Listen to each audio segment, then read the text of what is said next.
तो कल की क्लास में हम लोगों ने पढ़ा था ऑस्मोटिक प्रेशर और ऑस्मोसिस के बारे में बता दिया था। इट डज मीन कि कोलिगेटिव प्रॉपर्टीज पूरा खत्म है हम लोग का, ठीक है। Only one topic is left of this chapter, that is abnormal molecular मास या एबनॉर्मल मोलर मास भी जिसको हम लोग कह सकते हैं, ठीक। तो सिर्फ यही टॉपिक अब हमने पढ़ना है। ये टॉपिक कह सकते हैं कि थोड़ा सा बड़ा है और ये इसके क्वेश्चन आगे कॉम्पिटेटिव एग्जाम्स वगैरह में पूछे जाते हैं। कोलिगेटिव प्रॉपर्टी और ये दोनों ही आपके बहुत इंपॉर्टेंट है, इसके क्वेश्चन हमेशा पूछे जाएंगे। हो सकता है मोलैरिटी नॉर्मलिटी से क्वेश्चन कहीं ना भी पूछा जाए क्योंकि वो 11th में भी पढ़ रखे हो, बट इन सब टॉपिक से जरूर क्वेश्चन आएगा।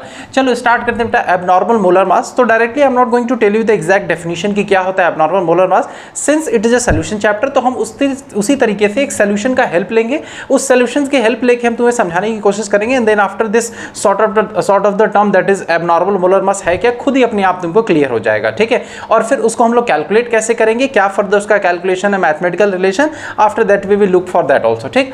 चलो तो सेम वही चीज, since we are learning the solution chapter, तो भाई हमारे पास कोई सॉल्यूशन होना चाहिए। तो वही हम काम फिर से करते हैं कि जैसे हमने हर क्लास में लगभग समझाने के लिए किया है। I have taken this solution, ठीक है। हमने यहाँ पे क्या लिया, कोई एक सॉल्यूशन ले लिया, और कैसा सॉल्यूशन, लिक्विड सॉल्यूशन, ठीक है। अब बताए थे चैप्टर की स्टार्टिंग में कि हम लोग ऐसे सॉल्यूशन तो हमारे सॉलिड सॉल्यूशन भी होते हैं, लिक्विड, याद करो पहली दूसरी क्लास में टेबल बना के बताया था। लेकिन मोस्टली हम लोग डील कर रहे हैं, हाँ 9 टाइप के, तो लेकिन मोस्टली हम लोग डील करते हैं लिक्विड सॉल्यूशंस के बारे में। तो हमने एक सॉल्यूशन यहाँ पे हम लोग लिया, ठीक है। अब सॉल्यूशन क्या लिया है, मान लो भाई हमने लिक्विड सॉल्वेंट ए लिया हम लोग का, ये सॉल्वेंट है, ठीक है ना, जिसको कि हम ए टाइप से यहाँ से ए नाम हमने दिया, ठीक। अब देखो what I am doing right now कि हम इसमें क्या कर रहे हैं, कोई सॉल्यूट हम इसमें ऐड कर रहे हैं। I am adding some solute here, और उस सॉल्यूट को मैं किससे नाम दे रहा हूँ, बी से नाम दे रहा हूँ, ठीक। भाई कोलिगेटिव प्रॉपर्टीज में भी तो यही हम लोग पढ़ रहे थे कि सॉल्यूट ही उसमें ऐड हो रहा था, और सॉल्यूट का वो नेचर कैसा था बेटा, वो सॉल्यूट हम लोग का क्या था, हाँ सॉलिड था। अब सॉलिड है तो ऑब्वियस सी बात है, it will be a non volatile in nature. ये नॉन वोलेटाइल हमने यहाँ पे ऐड किया, ठीक। And then after we were learning about the not we have learn about the different colligative properties, जो हमने चारों पढ़ाई हम लोग यहाँ तक अभी हम लोग जान चुके हैं, ठीक है। इसी के बाद से देखो आगे हम कंटिन्यू कर रहे हैं। देखो फिर से थोड़ा सा बात मुझे रिपीट करना होगा। एंड व्हाट इज दैट कि while we were calculating the colligative properties, हम ये मान के चलते थे कि जो सॉल्यूट ऐड कर रहे हैं इसका वेपर प्रेशर कम कर रहा है, या किसी केस में वेपर प्रेशर ज़्यादा हो रहा है, कुछ इसी सबसे रिलेटेड हम कर रहे थे। लेकिन हम ये चीज़ कभी नहीं सोच रहे थे कि ये जो सॉल्यूट बी को हम इसमें ऐड कर रहे हैं, ये सॉल्यूट बी हम लोग का कम या ज़्यादा भी तो अपने आप हो सकता है। जैसे कि ये जो सॉल्यूट, या मतलब हम ये मान के चलते थे कि जो हम मॉलिक्यूलर मास सॉल्यूट बी का ऐड कैलकुलेट कर रहे हैं, ये कभी इंक्रीज नहीं होगा नहीं डिक्रीज करेगा। हम ये मान के चल रहे थे कि ये जो सॉल्यूट बी है इस ए सॉल्वेंट के साथ ना एसोसिएट कर रहा है ना डिसोसिएट कर रहा है। तो ऐसा तो हर समय पॉसिबल नहीं है। ये सॉल्यूट बी आपका आयनिक कंपाउंड भी हो सकता है, नॉन आयनिक भी होगा। अगर आयनिक हुआ तो डिसोसिएट कर जाएगा, नॉन आयनिक हुआ तो नहीं डिसोसिएट करेगा। उस केस में इसका जो मॉलिक्यूलर मास है वो क्या हो जाएगा, चेंज हो जाएगा, ठीक है ना। अच्छा उसके पहले एक और चीज बताते हैं। देखो कोई भी कोलिगेटिव प्रॉपर्टीज रहा हम लोग का, चाहे it was a delta TF रहा हो तुम्हारा, whether it was a delta TB रहा हो, या relative lowering in vapour pressure रहा हो हमारा, या हमारा कोई ये ऑस्मोटिक प्रेशर पाई रहा हो, all of them were inversely proportional. देखो याद करो सब में यहाँ पे डब्ल्यू बी और एम बी वगैरह ऐसा लिखते थे, और नीचे हम लोग का क्या होता था, यहाँ पे एम बी का टर्म आता था, ठीक है, यानी molecular mass of the solute. तो हम क्या कह सकते हैं कि all the colligative properties are inversely proportional to the molecular mass of the solute. हम कह सकते हैं ना जितने कोलिगेटिव, अभी इसका हेल्प में जरूरत पड़ेगी समझाने के लिए, ठीक। तो ये चीज देखो, अब सॉल्यूट हमारा सॉल्यूशन में जब जाएगा तो उसका मास चेंज हो सकता है, या मतलब कम हो सकता है या ज्यादा हो सकता है, दो तरीके से। कौन कौन सा होता है दो तरीका, सबसे पहला वो सॉल्यूट हम लोग का क्या कर सकता है, बाई डिसोसिएशन, बाई डिसोसिएशन। जैसे हम एक एग्जांपल लेते हैं, लेट सपोज करो कि हमने दो चीज लिया, एक हमने जो सॉल्यूट लिया है, एक कंडीशन हमने दो बीकर मान लो लिया, एक बीकर ये है, मान लो यहाँ पे कोई एक दूसरा बीकर है, ठीक है। उस पहले इस बीकर में हमने KCl लिया, और दूसरे यहाँ बीकर में हमने क्या लिया, एसिटिक एसिड लिया, दैट इज CH3COOH, ठीक है। दो अलग अलग हमने यहाँ पे देखो सॉल्यूशंस ले रखे हैं, एक CH3COH ले लिया और KCl। अब देखो since it is a ionic compound, तो जब इसको हम वाटर में डिसॉल्व करेंगे तो होगा क्या, ये हमारा आयंस में ब्रेक कर जाएगा। कौन सा आयन, K+ एंड Cl- में ये ब्रेक कर जाएगा हमारा। अच्छा ये क्यों ब्रेक करेगा हमारा K+ और Cl-? हाँ क्यों, क्योंकि जब हम इसको वाटर में डिसॉल्व करेंगे तो वाटर का क्या होता है कि डाइलेक्ट्रिक कांस्टेंट है, ये फिजिक्स में पढ़े होगे इसी साल, डाइलेक्ट्रिक कांस्टेंट होती है वाटर की, जो कि वैल्यू ज्यादा होती है। तो वो करेगा क्या, KCl के बॉन्ड को ब्रेक कर देगा, और ये आयनाइज हो जाएगा हमारा किसमें, K+ और Cl- में, ठीक है। अब ये बताओ, I told you while teaching the colligative property कि कोलिगेटिव प्रॉपर्टी में नहीं बताया था कि colligative property depends upon the number of particles, number, हाँ वही नंबर ऑफ पार्टिकल्स, अमाउंट, उस पर डिपेंड करता है। ठीक, इनिशियली हम मान के चल रहे हैं कि जो सल्यूट हमारा बी था ये KCl था और ये डिसोसिएट नहीं हुआ था, तो नंबर ऑफ पार्टिकल यहाँ पे कितना था, सिर्फ और सिर्फ 1 था। Since it has dissociated just because of presence of water, अब यहाँ पे नंबर ऑफ पार्टिकल्स कितने आ गए आपके पास, 2 आ गए, तो यानी नंबर ऑफ पार्टिकल्स बढ़ गया। तो जैसे जैसे नंबर ऑफ पार्टिकल्स बढ़ेगा वैसे कोलिगेटिव प्रॉपर्टी भी आपकी क्या हो जाएगी, चेंज हो जाएगा। हाँ, बढ़ेगा मतलब चेंज हो जाएगा, कब, पहले की तुलना में। तो देखो कोलिगेटिव प्रॉपर्टी चेंज हो रहा है। अब यहां से देखो ये जो कोलिगेटिव प्रॉपर्टी वो किस पे डिपेंड करता है, इनवर्सली प्रोपोर्शनल किसके, molecular mass of the solute. ये देखो इनवर्सली प्रोपोर्शनल लिखा है ना, मॉलिक्यूलर मास, ये समझ रहे हो, यहाँ का एक्सप्रेशन हम नहीं लिख रहे हो क्योंकि सबके लिए अलग अलग होगा ना, आप सबके एक साथ लिखे, किसके इनवर्सली प्रोपोर्शनल होता है, molecular mass of the solute के। तो अभी हमने यहाँ पे देखा है कि पहले कोलिगेटिव प्रॉपर्टी कुछ और था, अब कोलिगेटिव प्रॉपर्टी कुछ और हो गया, तो उस केस में मॉलिक्यूलर मास भी क्या होगा, चेंज होगा, पहले की तुलना में कुछ और रहा होगा मॉलिक्यूलर मास, मतलब जब ये डिसोसिएट नहीं किया। Now if the KCl has been dissociated into K+ and Cl- the molecular mass will be the change. तो ये जो चेंज मॉलिक्यूलर मास है ना, ये जो मॉलिक्यूलर मास के बीच का डिफरेंस आ रहा है, that will be called as your abnormal molecular mass. समझ में आ रहा है, देखो नाम से क्लियर है, एबनॉर्मल, ठीक है ना। हाँ, नॉर्मल नहीं है, क्यों नहीं नॉर्मल है, because the solute is being dissociated over here, dissociate हो रहा है तो कोलिगेटिव प्रॉपर्टी चेंज होगा, and colligative property is directly linked with the molecular मास, तो मॉलिक्यूलर मास भी चेंज होगा। इसी को कहते हैं हम लोग एबनॉर्मल मॉलिक्यूलर मास या एबनॉर्मल मोलर मास। ठीक, तो ऐसा जरूरी नहीं कि in all the cases the solute is going to be dissociated only, in some of the cases solute में बी एसोसिएटेड आल्सो। लाइक देखो हमने CH3COH लिखा है, तो सपोज करो मैं यहाँ पे क्या ले रहा हूँ, 2 मोल ले रहा हूँ CH3COH का, और इसको किस में डिसॉल्व किया जा रहा है, बेंजीन में। Since it is organic compound, या वाटर में तो डिसॉल्व होना नहीं है, तो लेट अस सपोज करो इसको हमने किस में लिया बेटा, बेंजीन में लिया, दैट इज C6H6 हमने C6H6 हमने बेंजीन में इसको लिया। सो क्या होगा, देखो हमारा कुछ इस तरीके से ये रहेगा, CH3C डबल बॉन्ड O और एक यहाँ पे H, फिर इसी तरीके से यहाँ पे CH3C double bond O H और देन CH3। ठीक है, देखो यही हम लोग का CH3COH, एक O छूट गया क्या है यहाँ पे, ये H यहाँ कर लो, ठीक है ना, ये ऐसे कर लेते हैं इसको, CH3C double bond O H कर लेते हैं यहाँ पे, ठीक है ना, इसको OH कर लेता हूँ ऐसे, ठीक है, यहाँ पे भी इसे OH कर लिया ऐसे। अब ठीक है, ठीक है, को फिर से पूरा बना, समझ रहे हैं, फिर से बना दो। ठीक है, देखो होगा क्या, देखो इसका ऑक्सीजन इसके हाइड्रोजन के बीच में देखो क्या हो जाएगा, एक हाइड्रोजन बॉन्डिंग, इसका हाइड्रोजन इसके बीच में क्या हो जाएगा, एक हाइड्रोजन बॉन्डिंग, मतलब हाँ नहीं हाइड्रोजन बॉन्डिंग, H2O नहीं, हाइड्रोजन बॉन्डिंग, ठीक है ना, हाइड्रोजन बॉन्डिंग, ये ऑक्सीजन और ये हाइड्रोजन, एक इलेक्ट्रोनेगेटिव एक इलेक्ट्रोपॉजिटिव, इसके बीच में हाइड्रोजन बॉन्डिंग बन रहा है, हम ये बता रहे थे, ठीक है ना। तो नाउ इट इज क्लियर कि यहाँ पे देखो मॉलिक्यूल्स यहाँ क्या कर गए, एसोसिएट कर गए।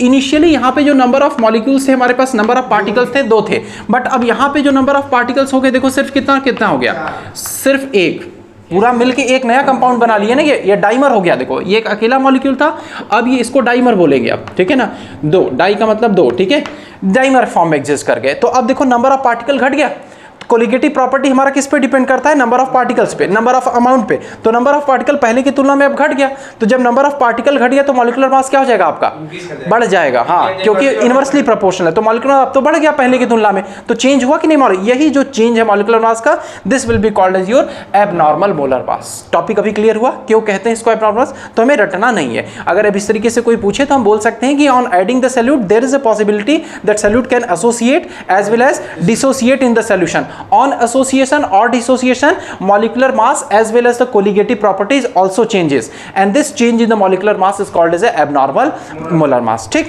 यहां तक तो हमें क्लियर हो गया कि भाई चलो abnormal molar mass होता कैसे है, होता क्या है। ठीक, now the question arises what the physical significance of it, ठीक है ना, इसका फिजिकल सिग्निफिकेंस क्या है, हम कैलकुलेट कैसे करेंगे इसको। ठीक है, देखो इसको कैलकुलेट करने के लिए एक वॉन हाफ फैक्टर दिया गया, ठीक है, वॉन हाफ नाम के साइंटिस्ट है, उन्होंने एक अपना एक फैक्टर दिया। क्या है वो वॉन हाफ फैक्टर, वो समझाते हैं। देखो इसके लिए मुझे ये इरेज करना पड़ेगा, ठीक है, अभी हम दोबारा इसको लिखवा देंगे, तो पहले इरेज करके इसको बताते हैं।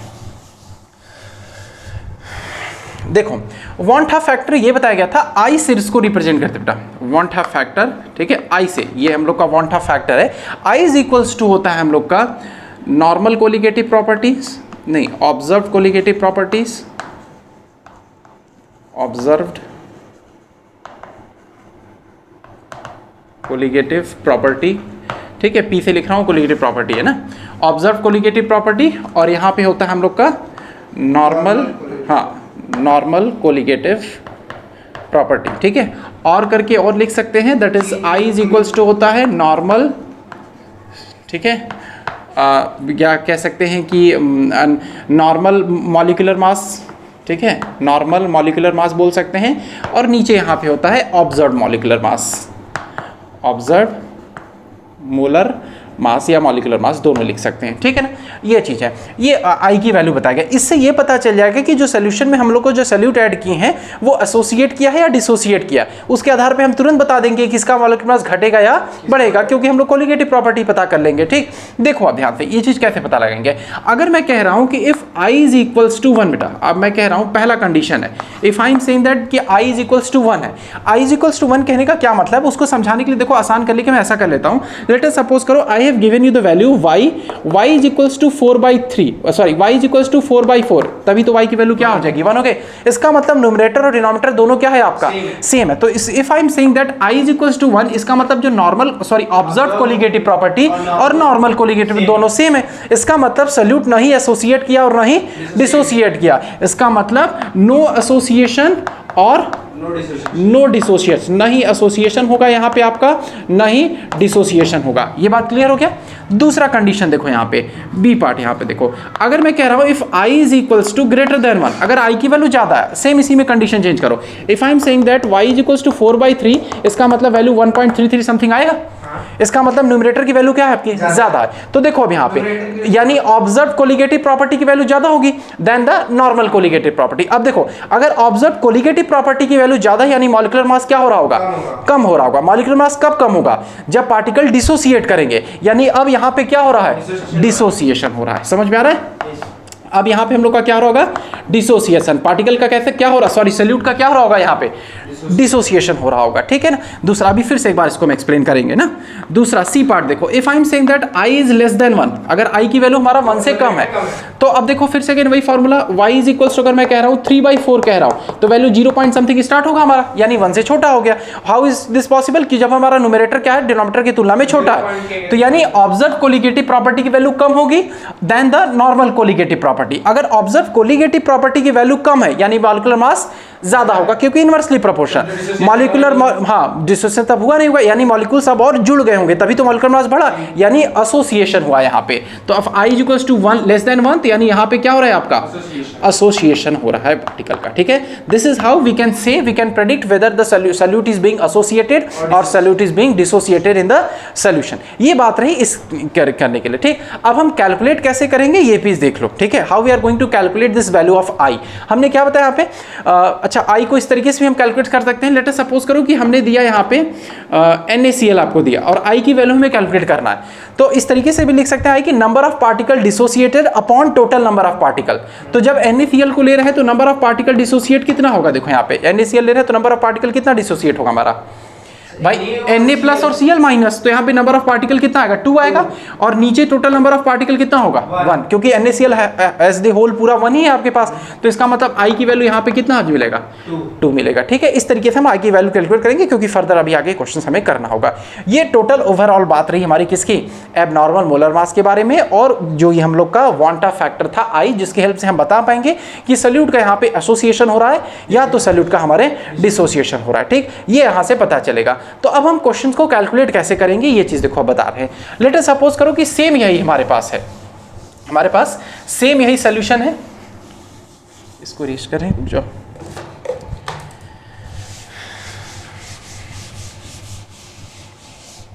सेम यही सॉल्यूशन है हमारे पास, ठीक है। हम इसके लिए relative lowering in vapour pressure लिख रहे हैं, तो कैसे लिखते हैं, हाँ relative lowering in vapour pressure कैसे लिखते हैं, P0 minus P upon P0 is equals to chi भी लिखते हैं, ठीक है। बट आइम से और काई भी क्या है हम लोग का mole fraction of the solute. लेकिन अब सॉल्यूट अगर कुछ ऐसा हुआ कि जो वहां पे क्या कर रहा है, एसोसिएट कर रहा है या डिसोसिएट कर रहा है, तब तो ये एग्जैक्ट आएगा नहीं यहाँ से मॉलिक्यूलर मास की वैल्यू, उसके लिए हमको चेंज करना पड़ेगा। अब कैसे चेंज करेंगे, सिर्फ और सिर्फ हम इसमें क्या इंट्रोड्यूस कर दे, जो आई वाला टर्म अभी किए थे वही, क्योंकि तो उसी आई से हमको पता चल जाएगा कि सॉल्यूट यहाँ पे एसोसिएट कर रहा है या डिसोसिएट। इसका मतलब इसके फॉर्मूला में सिर्फ और सिर्फ आपको क्या करना होगा, आई से मल्टीप्लाई करना होगा।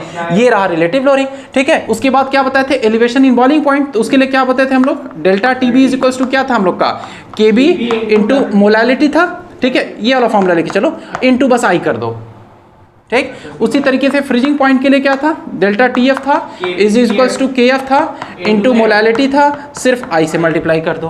कल पढ़े थे ऑस्मोटिक प्रेशर का पाई इज इक्वल्स टू कितना था, NYV/RT था, सिर्फ I से मल्टीप्लाई कर दीजिए। बस I क्या है यहाँ पे हम लोग का वांट ऑफ फैक्टर, कैलकुलेट कैसे करेंगे बता दिए हम, हाँ सब में लगा देंगे, ठीक है, क्योंकि पॉसिबल चांसेस ऐसे कह सकते हैं कि normal molar mass colligative property से रिलेटेड है। ऑफ कोर्स कहेंगे, क्योंकि उसके बाद देखो इसी से रिलेट करके ही तो समझा है, उसी से रिलेटेड है, वो कोलिगेटिव प्रॉपर्टी नहीं है बट उसी से उसी टॉपिक के बाद ही है तो रिलेटेड है हम लोग का ये। इस तरीके से हम लोग इसको कैलकुलेट करेंगे, ठीक है। यहाँ तक समझ में आया, तो पहले यहाँ तक लिखवाते हैं पूरा ही कंप्लीट, इसके बाद ये बताएंगे क्वेश्चन। अब यहाँ से देखो ये हो सकता है कि सर ठीक है हमको ये तो पता चल गया कि वांट ऑफ फैक्टर क्या I की वैल्यू है, I की वैल्यू ग्रेटर देन 1 आ रहा है तो डिसोसिएशन, लेस देन 1 आ रहा है तो एसोसिएशन, और 1 है तो कोई एसोसिएशन कोई distance. Now question arises how we will get to know that कि एसोसिएशन हुआ तो कितना हुआ, क्योंकि हम लोग केमिस्ट्री में कैलकुलेशन करेंगे तो हमें एग्जैक्ट एक वैल्यू चाहिए ना कि भाई ये सॉल्यूट इतना डिसोसिएट किया, अगर ये इतना डिसोसिएट किया तो ये ठीक है, y की वैल्यू इतना आ गई तो हम उसको, ये हमें पता कैसे, ये सिर्फ ये बता रहा है ना I की वैल्यू ग्रेटर देन आ रहा है तो ओनली इट्स इंडिकेटिंग कि वहां पे एसोसिएशन या डिसोसिएशन हो रहा है। ये तुम्हें इससे एकदम नहीं पता चल रहा है कि कितना एसोसिएशन या कितना डिसोसिएशन हुआ, जब तक until unless we are not getting an idea कि कितना एसोसिएशन या कितना डिसोसिएशन हो रहा है, we are not in a position to calculate the change in molecular mass जो कि एबनॉर्मल मोलर मास है। तो अभी एक टॉपिक पहले इतना लिखवा लेते हैं, तो फिर ये एक टॉपिक रह जाता है कि कितना एसोसिएशन या कितना डिसोसिएशन हमारा हुआ, उसको भी पढ़ा देंगे तो हाँ ये टॉपिक खत्म हो जाएगा फिर, ठीक है। तो हेडिंग लिखो एबनॉर्मल मोलर मास, पहले इसको लिखवाते हैं पूरा।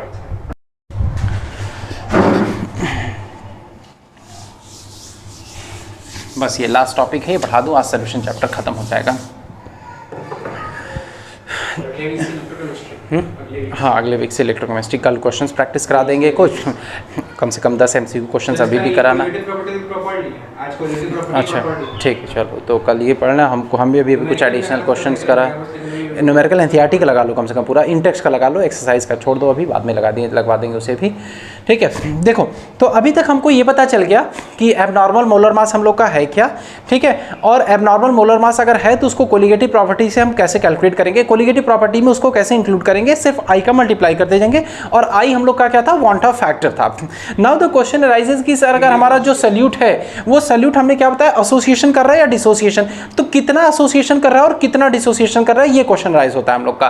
तो अगला टॉपिक हम लोग का यही होता है, relation between want of factor, यानी वांट ऑफ फैक्टर क्या हम लोग का I है, एंड हमने क्या बोला अभी कि कितना एसोसिएशन हो रहा है या कितना डिसोसिएशन हो रहा है, तो we can call it as the extent of association और डिसोसिएशन, समझ रहे हो, एक्सटेंट, हाँ कितना ज्यादा हो रहा है एसोसिएशन या डिसोसिएशन मींस, और जो ये एसोसिएशन ऑफ डिसोसिएशन है इसी को रिप्रेजेंट करते हैं अल्फा से, ठीक है। यहाँ पे मैं लिख दे रहा हूँ, इसी अल्फा को हम लोग बोलते हैं डिग्री ऑफ एसोसिएशन और डिसोसिएशन, डिग्री ऑफ एसोसिएशन और डिसोसिएशन। क्लियर,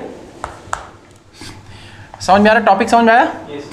देखो फिर से बता दें कि हम लोग का ये I की वैल्यू हमको पता है already, this I is a want of factor, ठीक है ना, कैसे कैलकुलेट करेंगे वो भी बता दिया। एंड सेकंड वन कि अल्फा हम लोग का क्या है, देखो जो सॉल्यूट है हम लोग का वो ये तो हमें पता चल गया कि हम I की वैल्यू से ये पता चल जाएगा वो एसोसिएट कर रहा है या डिसोसिएट कर रहा है। अब वो कितना एसोसिएट कर रहा है या कितना डिसोसिएट कर रहा है उसी को बोलेंगे एक्सटेंट ऑफ एसोसिएशन या डिसोसिएशन, या जिसको बोलते हैं हम लोग डिग्री ऑफ डिसोसिएशन या डिग्री ऑफ एसोसिएशन। तो मान लो अगर हम लोग का ए पॉइंट में यहाँ पे लिखे कर रहा हूँ कि सॉल्यूट हम लोग का क्या कर रहा है, एसोसिएशन कर रहा है, तो उस समय अल्फा इज इक्वल्स टू होगा तुम्हारा डिग्री ऑफ एसोसिएशन। कैसे उसको यहाँ पे गिवन करेंगे, यहाँ पे लिखेंगे नंबर ऑफ पार्टिकल्स एसोसिएटेड, हाँ number of particles associated upon total number of particles, हाँ upon total number of particles, कब, before association, total number of particles before, नहीं ये इसमें कोलिगेटिव प्रॉपर्टीज की बात नहीं है, इसमें सिर्फ हम ये अल्फा की वैल्यू सिर्फ ये बताएगा कि इसके डिग्री कितना है एसोसिएशन का, ये कितने एक्सटेंट तक एसोसिएट हुआ, कितने एक्सटेंट तक एसोसिएट नहीं हुआ, ठीक है, सिर्फ ये चीज बताएगा ये आप लोग का, ठीक है। दूसरा अगर वहीं पे देखो हम लोग का क्या हो सकता है, जरूरी थोड़ी नहीं कि सॉल्यूट हमेशा एसोसिएट ही करेगा, डिसोसिएट भी करेगा, तो उस केस में फॉर्मूला हो जाएगा हमारे पास number of particles dissociated, number of particles dissociated upon total number of particles before dissociation, total number of particles before dissociation, before dissociation, ठीक है ना। डिसोसिएशन देखो, जैसे हम एग्जांपल के तौर पे कर रहे हैं, एग्जांपल पूछे तो ये देख लो। लेट अस सपोज करो कि हमने एग्जांपल लिया है कि एक सल्यूट हमने ऐड किया Na2CO3, ठीक है, I have added salute Na2CO3।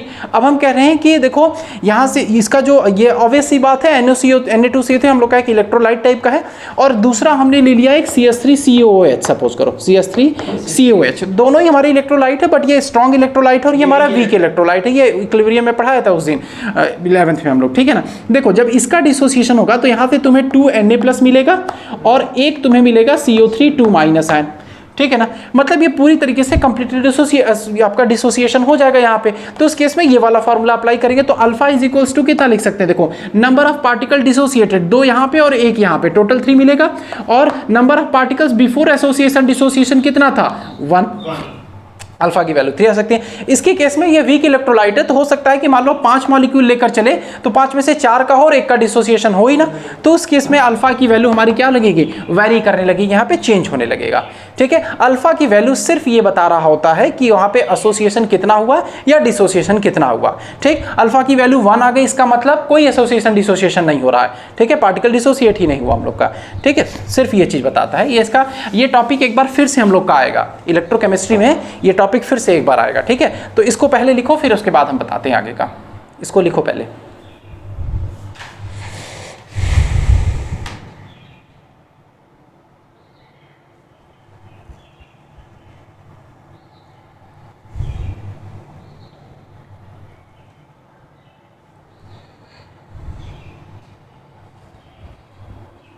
हो जाए तो बताओ।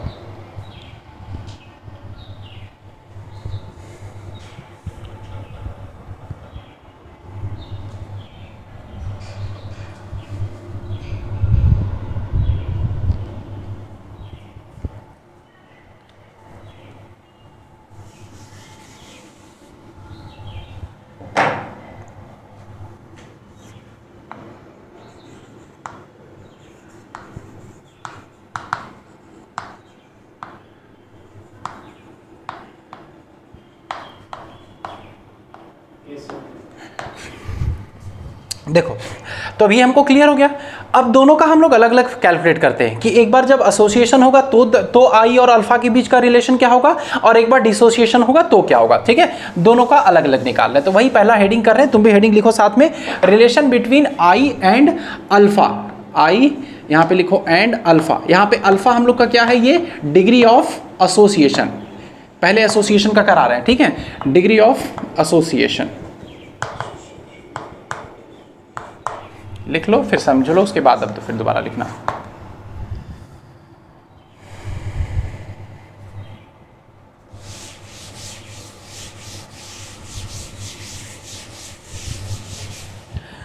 चलो समझाए। देखो लेट अस सपोज करो कि हमने मान लिया अपना हमारे पास कुछ यहाँ पे Na टाइप का Na एटम्स है, मतलब A का जो एटम्स है वो n टाइम्स है, ठीक है, n बार है, ठीक है।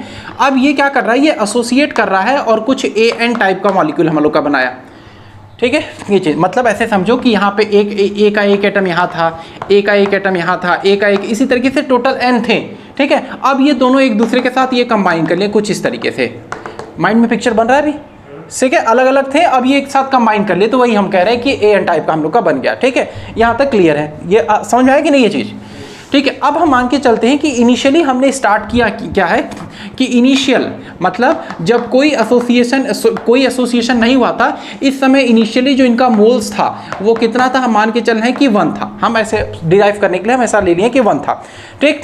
आफ्टर एसोसिएशन अगर ये एसोसिएशन हो गए, उस केस में इनका नंबर ऑफ मॉलिक्यूल्स जो आएगा वो आएगा अल्फा अपॉन n। तो ये अल्फा अपॉन n आ गया यहाँ पे, तो यानी अब जो नंबर ऑफ मॉलिक्यूल्स, देखो इतने मॉलिक्यूल एसोसिएट हो गए, तो ऑब्वियस सी बात है कुछ बचे भी होंगे ना, ऐसा तो नहीं कि 100% एसोसिएशन हो जाएंगे, तो लिखेंगे अब मॉलिक्यूल्स,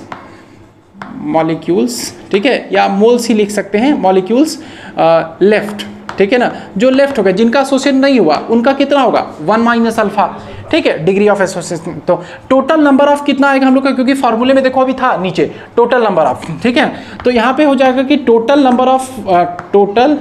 नंबर ऑफ मोल्स, ठीक है ना, associated, total number of moles associated कितना हो जाएगा, देखो हम लोग का, देखो लेफ्ट वाला ये है एसोसिएट, दोनों को ऐड कर दो, 1 minus alpha plus alpha upon n, ठीक। अब देखो हमने अभी रिलेशन क्या पढ़ा था, अल्फा इज इक्वल्स टू क्या था, number of particles, total number of particles dissociated associated upon total number of particle, यही था।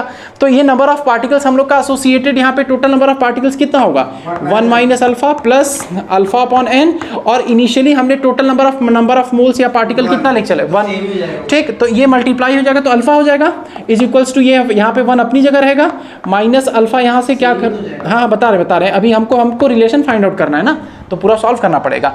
अल्फा को इधर ट्रांसफर करके क्या बेटा, तो अल्फा माइनस 1 होगा यहाँ पे, और यहाँ पे देखो क्या होगा, यहाँ से अल्फा कॉमन करो तो यहाँ पे 1 माइनस एन मिलेगा, और यहाँ कितना हो जाएगा, देखो हमारे पास 1 मिलेगा। We need to find the value of alpha, हमको वैल्यू ऑफ अल्फा चाहिए, तो कहना ही राइट ओवर हियर सच कि अल्फा इज इक्वल्स टू, देखो कितना मिल जाएगा हम लोग के पास,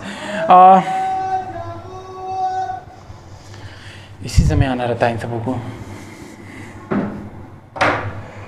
कुछ मिस्टेक हो गया इसमें, नहीं ठीक है, हमें आई की वैल्यू चाहिए ना, रुक जाओ देखिए जरा, तो कुछ गलती की क्या,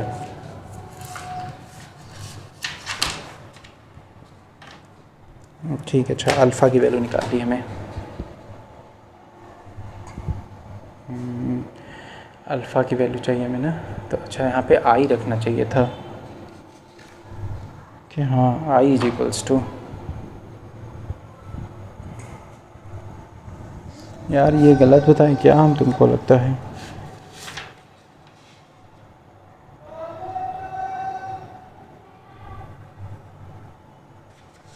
ओहो यार एक मिस्टेक हो गया,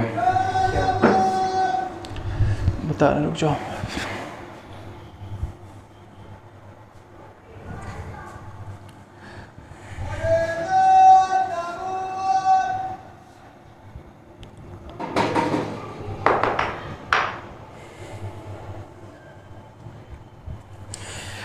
देखो अभी जो एक फार्मूला बताया उसमें थोड़ा सा चेंज ये करना होगा। अभी हमने तुम्हें बताया था कि alpha is equals to number of particle dissociated upon this ना, उसको अल्फा को काट करके ना इसको आई कर लो, ये आई की वैल्यू होता है हम लोग का, ठीक है, वो शायद अल्फा लिखवा दिए थे ना, हाँ उसको आई कर बेटा, वो आई होगा वहाँ पे, ठीक है। अब वापस इस फॉर्मूले पर हम लोग आते हैं, तो यानी यहाँ पे हम लोग के पास क्या होगा, आई होगा, यहाँ पे भी वैल्यू आई होगा, और ये हम लोग का तब क्या हो जाएगा, आई माइनस 1, ठीक है ना। हमें अल्फा का रिलेशन फाइंड आउट करना है कि कितना होगा एक्सटेंट ऑफ डिसोसिएशन। तो यहाँ से देखो अल्फा इज इक्वल्स टू हम क्या लिख सकते हैं, then alpha is equals to I minus 1 upon 1 by n minus 1, देखो लिख सकते हैं। So by using this relation we can find out the extent of association या extent of dissociation, और I की वैल्यू क्या होता है हम लोग को पहले से पता है, total number of particle associated upon हाँ ठीक है, मतलब जितना पार्टिकल डिसोसिएट हुआ upon total number of particle जो इनिशियली हम लोग के पास था। ये हम लोग कब के लिए, एसोसिएशन के लिए, लिखो इसे, फिर डिसोसिएशन का बताते हैं।